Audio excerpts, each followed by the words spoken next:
This is a CBNnews.com update. I'm Mark Martin. Overseas, Georgia's government says Russian military planes are still bombing their country. Yet Russian President Dmitry Medvedev declared the military action over today. Medvedev says he ordered the halt after 5 days of attacks. He says that was enough punishment for Georgia's attack on the separatist province of South Ossetia.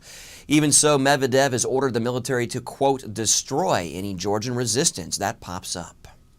The price of oil is dropping. Since nearly July, it has plummeted nearly $30 or 21%.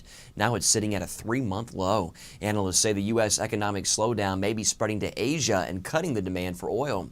Meanwhile, House Speaker Nancy Pelosi says she's open to a vote on offshore drilling. She had called Republican demands for a vote on offshore drilling a hoax.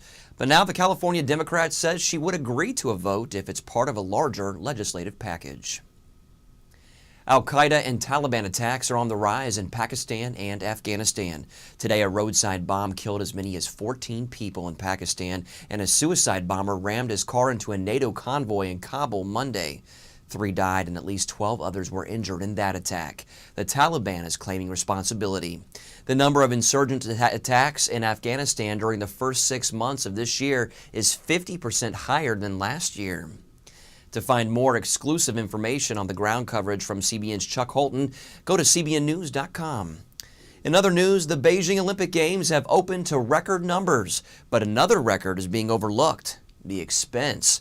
Experts say China has spent more than $40 billion to host the Olympics. That could make the Games the most expensive in Olympic history.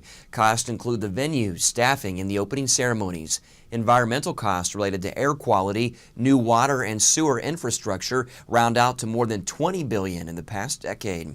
Even with all the expenses, experts say the Games are not hurting the Chinese. Instead, it may actually be a boost to their economy. Here's a different story. Is it just a mangy coyote or a legendary monster? Sheriff's deputies in Texas taped a rare encounter with what some believe could be a mythical beast. Some think the short-legged, hairless animal looks like a chupacabra. That's a creature that locals blame for killing chickens and other animals. Last summer, a local resident even found one of the unexplained creatures on her property. But what is it?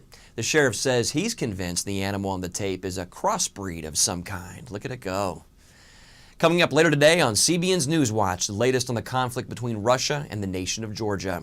Plus, the Summer Games, how the U.S. team is stacking up against other nations. Be sure to check your local listings or watch the newscast streamed here online at 4 p.m. Eastern. And for more news around the world 24/7, you can always stay with CBNnews.com.